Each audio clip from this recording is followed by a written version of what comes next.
Hello and welcome to Palace Intrigue. I am your host, Mark Francis.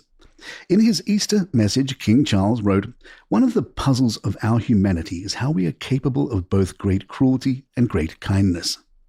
This paradox of human life runs through the Easter story and in the scenes that daily come before our eyes.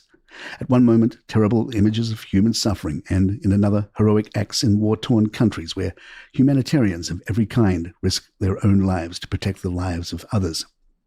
The abiding message of Easter is that God so loved the world, the whole world, that he sent his Son to live among us and show us how to love one another and to lay down his own life for others in a love that proved stronger than death. There are three virtues that the world still needs: faith, hope, and love. And the greatest of these is love. It is with these timeless truths in my mind and my heart that I wish you all a blessed and peaceful Easter.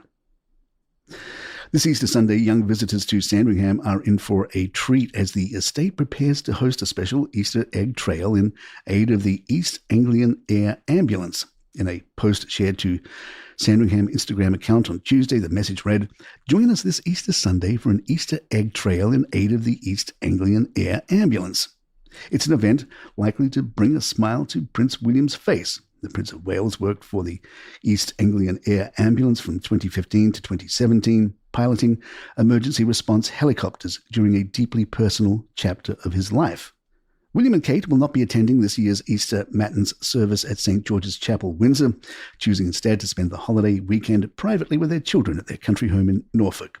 A source told the Daily Mirror Prince William discussed the decision with his father, the King, who agreed that they could spend the Easter weekend with their family. The source added they are choosing to spend time together as a family before the children go back to school. Meanwhile, in Montecito, Prince Harry and Meghan Markle are likely to be celebrating with their own Easter festivities. The couple previously shared a glimpse of their 2021 celebration, which featured a Peter Rabbit-themed garden egg hunt for Prince Archie. Meghan was pregnant with Princess Lilibet at the time, and her mother, Doria Ragland, joined in the preparations. Buckingham Palace has confirmed that the Majesties King Charles and Queen Camilla will lead the royal family in attending the traditional Easter Sunday service at St. George's Chapel. A statement read, "Their Majesties, the King and Queen, accompanied by members of the royal family, will attend the Easter Matins service at St. George's Chapel, Windsor, on Easter Sunday." This year's service marks a poignant continuation of royal tradition. In 2024, the King made his most significant public appearance since his cancer diagnosis by attending the Easter service, where he was seen warmly greeting members of the public following the ceremony. Last year's service was attended by Princess Royal and Vice Admiral Sir Timothy Lawrence, along with Prince Andrew and Sarah, Duchess of York. However, Prince Andrew's attendance this year remains uncertain. In previous years, the Easter congregation has also included Princess Beatrice, Princess Eugenie, Zara and Mike Tyndall, Duke and Duchess of Edinburgh, and Lady Louise Windsor.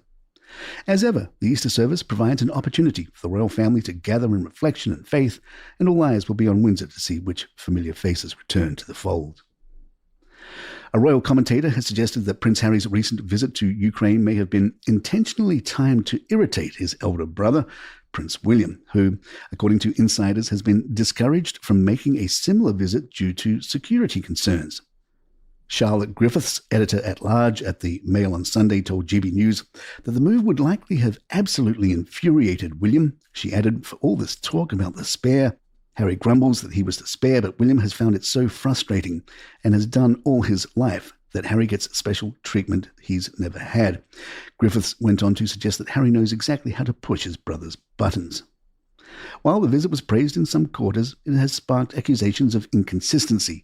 Critics noted that the Duke had recently argued in a London courtroom that it was unsafe for him and his family to visit the UK without taxpayer-funded police protection, and yet he had now visited a war zone. A familiar figure in royal circles has returned to a prominent post, this time at the helm of Prince William's most high-profile environmental initiative. Jason Nauf, a former aide to both the Prince and Princess of Wales and the Duke and Duchess of Sussex, had been appointed CEO of the Earthshot Prize. Mr. Nauf is well known within royal circles, having served as Kensington Palace's communications director before becoming CEO of the Royal Foundation. He worked closely with both royal couples prior to the division of their households and later remained an advisor to William and Kate. Since leaving his formal post in 2021, Nauf has remained on the Earthshot Board of Trustees and played a continual role behind the scenes. His return to a leadership role marks a further strengthening of the prize's direction under Prince William's stewardship. Nauf has also been at the centre of the past royal tensions. In 2018, he submitted a formal complaint alleging bullying by the Duchess of Sussex, a claim Meghan strongly denied. While Buckingham Palace later reviewed staff procedures, no public report was issued. In a rare public appearance earlier this year, Nauf reflected on the personal toll of the rift between William and Harry, telling 60 Minutes Australia, "It's very difficult to have this stuff play out in the public eye. It's been hard and sad, especially for all of us who know both of them." Palace Intrigue will be right back. In the Daily Mail, Caroline Graham told us about her trip to Meghans' headquarters. Graham writes, "For a woman who talks about elevating everyday life and puts flower sprinkles on everything, it is a surprisingly drab global HQ. This is 6061 West Sunset Boulevard, the unassuming and surprisingly modest home of Meghan Markle's As Ever brand. The address is printed on the back of Meghan's products, including her hibiscus and mint herbal teas and wildflower honey. But anyone visiting the address hoping for a bit of Hollywood glamour and glitz will be sorely disappointed. The grey 3-story office building appears to be attached to a Netflix studio lot and is at the less salubrious end of Sunset Boulevard next to a sleazy-looking motel." The Mail adds, "It is likely the office is merely an official mailing address for As Ever Enterprises. When the Daily Mail visited, there was no sign of anyone entering or leaving the building. The front door appeared to be locked, and a glance inside the windows showed only bare shelves."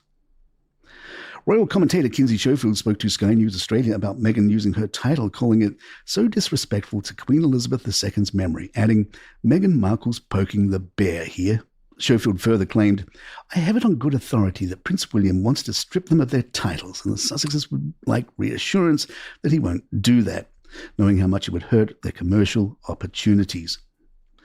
Royal expert Jack Royston was still on about Meghan's cooking show, telling The Sun she's got a little home farm which she's using to cook, to make crudité boards for the kids, and someone's turned around and said, "Oh, this is so wonderful, you make the best crudité boards." So she's like, "I'm going to make it into a TV show."